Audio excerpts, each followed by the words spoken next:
এত সাহস তোদের? কে তোর আমার টিকিট ছিঁড়ে ফেলার?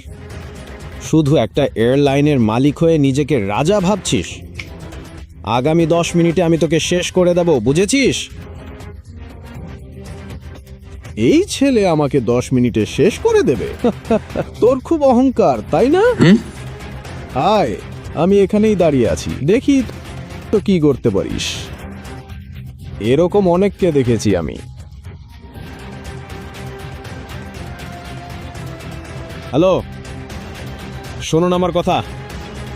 ইয়াং মাস্টার, এই পাশে।